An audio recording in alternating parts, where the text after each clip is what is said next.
नमस्कार, झारखंड समाचार में आप सबों का स्वागत है। आइए जानते हैं झारखंड की छोटी बड़ी मुख्य खबरों को।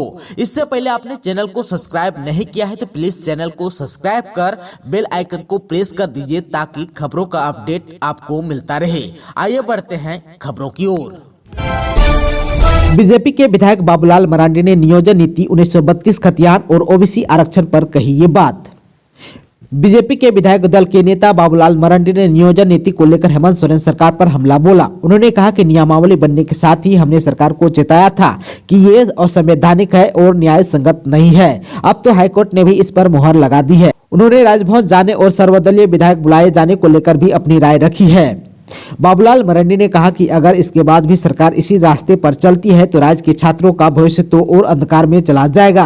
उक्त बातें जो है उन्होंने विधानसभा शीतकालीन सत्र में शामिल होने के दरमियान पत्रकारों से बातचीत में कही। सर्वदलीय बैठक बुलाए जाने के मुद्दे पर कहा कि सरकार अगर बुलाएगी तो हम लोग जरूर जाएंगे और उस वक्त जो सुझाव होगा वो हम देंगे। इधर जो है बाबूलाल मरांडी ने 1932 के मुद्दे पर कहा कि हम लोग राजभवन नहीं जाएंगे। उन्होंने कहा कि सरकार राज्य के मुद्दे को क्यों राजभवन और केंद्र सरकार के पास भेज रही है, राज्य का जो मामला है उसे क्यों तीर्थ यात्रा पर भेजने का काम कर रही है। उन्होंने कहा कि क्या गारंटी है कि 9वीं अनुसूची में जाने के बाद ही इसे चुनौती नहीं दी जा सकती। झारखंड में नियुक्तियों को लेकर जल्द होगी वैकल्पिक व्यवस्था, राज्यपाल से भेंट कर सीएम हेमंत सोरेन ने कही बात। 1932 के खतियान आधारित नियोजन नीति और ओबीसी सहित अन्य वर्गों की आरक्षण सीमा को बढ़ाने संबंधित बिल को केंद्र सरकार को भेजने के आग्रह को लेकर सीएम हेमंत सोरेन के नेतृत्व में एक सर्वदलीय प्रतिनिधि मंडल राज्यपाल रमेश बैस से मुलाकात किया। हालांकि इस प्रतिनिधि मंडल में बीजेपी शामिल नहीं हुई। मुलाकात के बाद पत्रकारों से बातचीत करते हुए सीएम ने कहा कि एक साजिश के तहत राज्य के मूलवासी, आदिवासी, अल्पसंख्यक और पिछड़े वर्गों के अधिकारों को छीना जा रहा है, जिसे सरकार किसी भी कीमत पर विरोधियों की साजिश को पूरा होने नहीं देगी। उन्होंने कहा कि जल्द ही सरकार राज्य में नियुक्तियों को लेकर वैकल्पिक व्यवस्था करने पर विचार कर रही है। जल्द ही इसका सकारात्मक परिणाम सामने आएगा। 7वीं से 10वीं जेपीएससी सिविल सेवा परीक्षा मामले में जेपीएससी को हाईकोर्ट का आदेश, 3 हफ्ते में वेबसाइट पर कट ऑफ मार्क्स करें जारी। झारखंड हाईकोर्ट में 7वीं से 10वीं जेपीएससी सिविल सेवा परीक्षा के कट ऑफ मार्क्स जारी करने को लेकर मंगलवार को सुनवाई हुई। सुनवाई के बाद हाईकोर्ट ने लिखित आदेश देते हुए जेपीएससी को कहा कि 3 हफ्ते के भीतर वेबसाइट पर कट ऑफ मार्क्स जारी करें। यह cut off marks category wise जारी करें, वहीं उम्मीदवारों के अंक भी जारी करें। हाईकोर्ट ने कहा कि अगर ऐसा नहीं होता है तो कोर्ट इसे कंटेम्प्ट मानकर सुनवाई करेगी। मंगलवार को यह आदेश जस्टिस डॉक्टर एस एन पाठक की कोर्ट ने जारी किया। वहीं कोर्ट ने आदेश जारी करते हुए अगली सुनवाई 16 जनवरी को निर्धारित की है। झारखंड विधानसभा में भाजपा विधायकों ने किया नियोजन नीति का विरोध, बेरोजगारों को ठगना बंद करो के लगाए नारे।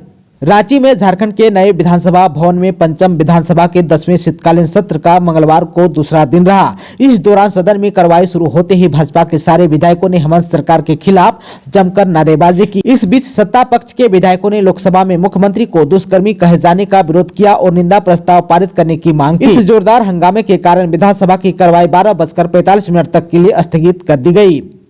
इतना ही नहीं, भाजपा विधायकों ने राज्य सरकार की नियोजन नीति के विरोध में विधानसभा के मुख्य द्वार पर प्रदर्शन किया और नारेबाजी की।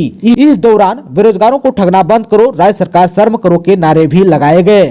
भाजपा के विधायकों ने आरोप लगाया कि राज्य सरकार की गलत नीति के कारण ही हजारों पदों पर होने वाली नियुक्ति ठप हो गई। राज्य सरकार ने जानबूझकर ऐसी नियमावली बनाई कि वह अदालत में टिक नहीं सकी। राज्य सरकार नहीं चाहती थी कि नियुक्ति हो। दुपट्टा हटाओ तभी पढ़ाएंगे कहने वाले शिक्षक गए जेल। शुरुआती जांच में शिक्षक पाए गए दोषी, प्राथमिकी दर्ज कर भेजा गया जेल। दुपट्टा हटा लो तभी पढ़ाएंगे, ये कहने वाले शिक्षक जेल चले गए। पांडु के राजकीय उत्क्रमित मध्य स्कूल के शिक्षक को इस मामले की शुरुआती जांच में दोषी पाया गया है। उपायुक्त ने इस मामले में एसडीओ से जांच कराई। शिक्षक के विरुद्ध प्राथमिकी दर्ज कर जेल भेज दिया गया। घटना का खुलासा तब हुआ था जब पलामू में शिक्षक के सामने ही पत्रकारों से बातचीत करते हुए छात्राओं ने यह गंभीर आरोप शिक्षक पर लगाए थे। रूबिका हत्याकांड में दिल दहलाने वाला खुलासा, पहचान छिपाने के लिए हत्यारों ने उधेड़ी खाल, अंगूठे से हुई है पहचान। रूबिका उर्फ रेबिका हत्याकांड में हर रोज नए खुलासे हो रहे हैं। अब तक की जांच पड़ताल में यह बात सामने आई है कि आरोपितों ने शव की पहचान छिपाने के लिए उसका खाल तक उतार दिया था। अब तक मिले शवों के टुकड़ों में दाएं पैर का अंगूठा ही साबुत मिला, जिससे पहचान हो सकी। अगर वह अंगूठा न मिला होता तो शव की पहचान के लिए डीएनए जाँच के लिए भेजना होता, तब तक अपराधी फरार हो जाते। पुलिस सूत्रों की माने तो शनिवार की शाम पैर का अंगूठा मिलने के बाद पुलिस ने सबसे पहले दिलदार के घर पर छापा मारा, सभी लोगों को उठाया। सख्ती से पूछताछ के बाद एक एक कड़ी जुड़ती गई।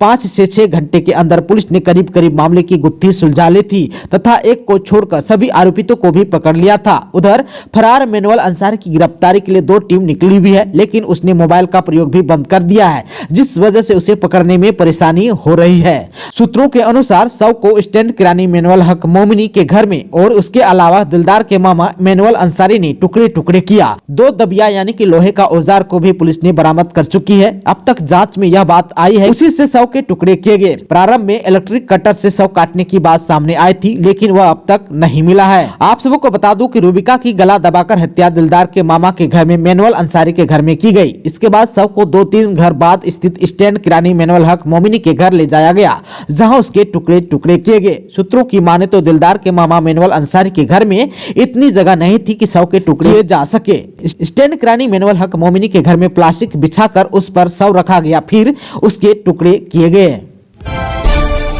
कोयल का शव पहुंचा गांव, पुलिस को पोस्टमार्टम रिपोर्ट का इंतजार। शातिर हत्यारों ने पीछे नहीं छोड़ा कोई सुराग। धनबाद के कालू बथान बस्ती में रविवार को 13 साल की कोयल चक्रवर्ती नामक किशोरी की हत्या हो गई थी। पुलिस अब तक हत्यारे को पकड़ नहीं पाई है। वह कलियासोल मध्य विद्यालय में 7वीं की छात्रा थी। सोमवार को एसडीपीओ पीताम्बर सिंह खिरवाल ने घटनास्थल पर काफी देर छानबीन की और कोयल के स्वजनों और ग्रामीणों से पूछताछ की। उन्होंने बताया कि स्वजनों ने किसी के खिलाफ पुलिस से शिकायत नहीं की है, लेकिन हत्यारों की तलाश में हर पहलू की जाँच की जा रही है। पोस्टमार्टम रिपोर्ट का इंतजार है, उसके बाद स्थिति स्पष्ट हो जाएगी। कोयल के चाचा सुदामा चक्रवर्ती से भी पूछताछ हो रही है। सूत्रों ने बताया कि अभी तक पुलिस किसी ठोस नतीजे पर नहीं पहुंच सकी है। कोयल का शव पोस्टमार्टम के बाद शाम में गांव लाया गया। मौके पर कालू बथान ओपी प्रभारी मुकेश कुमार राउत मौजूद थे। आप सबको बता दूं कि कोयल की रविवार की दोपहर किसी ने हत्या कर दी थी। वह अमल चक्रवर्ती की पुत्री थी। आदिवासी हितों की बात करने वाले हेमंत सरकार की चुप्पी रहस्यमयी, शायद तुष्टीकरण की राजनीतिक से बांध रखे हैं हाथ। हिंदू जन जागृति समिति के राष्ट्रीय प्रवक्ता रमेश शिंदे ने लव जिहाद को लेकर राज्य सरकार पर जमकर हमला बोला। उन्होंने कहा कि एक खास समुदाय के लोग लव जिहाद की आड़ में आदिवासियों की जमीन हड़पने का षड्यंत्र कर रहे हैं। इसके लिए वे भोली भाली आदिवासी लड़कियों को अपना नाम बदलकर प्रेम जाल में फंसा रहे हैं। मतलब पूरा हो जाने के बाद उनको रास्ते से हटाने के लिए हत्या तक करने से नहीं चूक रहे हैं। इसका ताजा उदाहरण झारखंड साहिबगंज जिला में देखने को मिला, लेकिन सरकार मौन साधे खड़े हैं।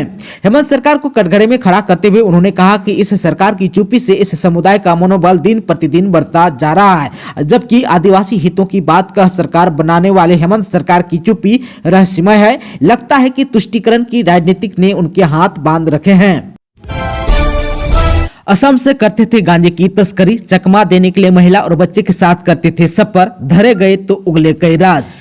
पाकुड़ में पुलिस ने एक अंतर्राज्यीय गांजा तस्कर गिरोह का पर्दाफाश किया। गांजे के साथ पुलिस के हत्थे चढ़े 4 गांजा तस्करों ने काफी अहम जानकारियां दी। तस्करों ने पुलिस को बताया कि उनके गिरोह में कई और साथी शामिल हैं और सभी के काम बटे हुए हैं। आरोपित तस्कर असम और बंगाल से गांजे की तस्करी ट्रेन के जरिए करते थे। पुलिस को चकमा देने के लिए ये एक परिवार की तरह ट्रेन में सफर करते थे। पुलिस के हत्थे चढ़े तस्कर बिहार के पीरपैंती सुंदरपुर के रहने वाले संटू कुमार यादव, शेख गुरफान, मोहम्मद हनीफ और शोभा कुमारी हैं। तस्करों से मिली अहम जानकारियों पर पुलिस काम करने की बात कही है। धराए आरोपितों ने बताया कि उन लोगों के गिरोह में कई अन्य लोग भी शामिल हैं। सबका अलग अलग काम बटा हुआ है। गांजा खरीदने से लेकर उसे स्टेशन तक पहुंचाने और इलाके में खपाने के लिए गिरोह के अलग अलग सदस्यों को जिम्मेदारी दी गई है। इसके एवज में गिरोह के सदस्यों को मोटी रकम मिलती है। आप सबको बता दूं कि गांजा के साथ सोमवार को धराए अंतर्राज्यीय गांजा गिरोह के सदस्यों ने पुलिस को बताया कि वे लोग बहुत पहले से गांजा तस्करी का काम कर रहे हैं। पुलिस को चकमा देने के लिए ट्रेन में वे लोग परिवार की तरह चलते हैं। ये एक बच्चे को भी साथ रखते हैं ताकि पुलिस को किसी प्रकार का शक न हो। बच्चे और महिला को साथ में लेकर चलने के कारण पुलिस यह समझ बैठती है कि वे लोग एक ही परिवार के सदस्य हैं, एक साथ सफर कर रहे हैं। यही कारण है कि पुलिस या रेल पुलिस उन लोगों का बैग जांच करने में दिलचस्पी नहीं दिखाती है। इस बार भी तस्कर पुलिस की आंख में धूल झोंकने की तैयारी में था, लेकिन स्थानीय पुलिस की सक्रियता के कारण तस्करों का मंसूबा फेल हो गया। आप सबको बता दूं कि अंतर्राज्यीय गांजा तस्कर गिरोह के सदस्यों ने पुलिस को बताया कि वे असम से गांजा लाते हैं, जिसे बिहार के भागलपुर, पीरपैंती, मिर्जा चौकी सहित झारखंड के साहिबगंज में खपाया जाता है। बिहार में गांजा पीने वालों की तादाद अधिक है, इसलिए इन इलाकों में अधिकतर गांजा खपाया जाता है। पुलिस की पकड़ में आए तस्करों ने बताया कि इस बार भी वे पाकुड़ स्टेशन से पीरपैंती, साहिबगंज और मिर्जा चौकी इलाके में गांजा खपाने वाले थे। इसी बीच पुलिस की कार्रवाई में धर दबोचे गए। घर से पानी भरने जा रहे किशोरी को 2 बाइक सवारों ने किया अगवा, बेहोश कर ट्रेन की पटरी पर लिटाया, दोनों पैर कटे।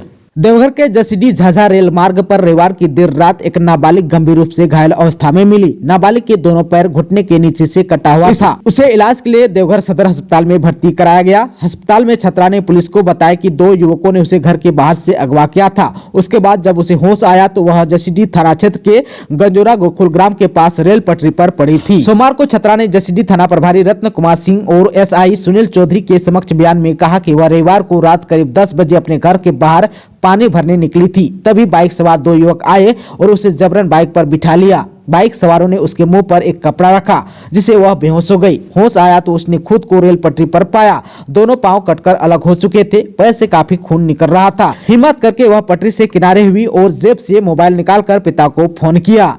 पिता ने बताया कि बेटी कुछ देर तक घर नहीं लौटी तो वे उसे खोजबीन के लिए निकले। रात करीब 11 बजे बेटी का फोन आया। वह रेलवे पटरी के पास पहुंचे तो देखा कि वहां 2 लोग पहले से थे। उन्होंने खुद को रेल कर्मी बताया। उनकी मदद से बेटी को किनारे किया, फिर 100 नंबर पर पुलिस को मामले की सूचना दी। उसके बाद पुलिस सोमवार तड़के करीब 3:30 बजे वहां पहुंची। सुबह करीब 4 बजे उसे देवघर सदर अस्पताल लाया गया। 4:30 बजे उसे इलाज के लिए उसे वार्ड में भर्ती किया गया। अब इधर पुलिस ने संकेत दिए हैं कि घटनास्थल की जांच से मालूम हो रहा है कि छात्रा ट्रेन से कटी नहीं है, बल्कि पटरी के बीच रखकर उसके पैर काटे गए। पुलिस मामले से जुड़े हर बिंदु की जांच कर रही है। छात्रा और उसके पिता का भी मोबाइल खंगाला गया है।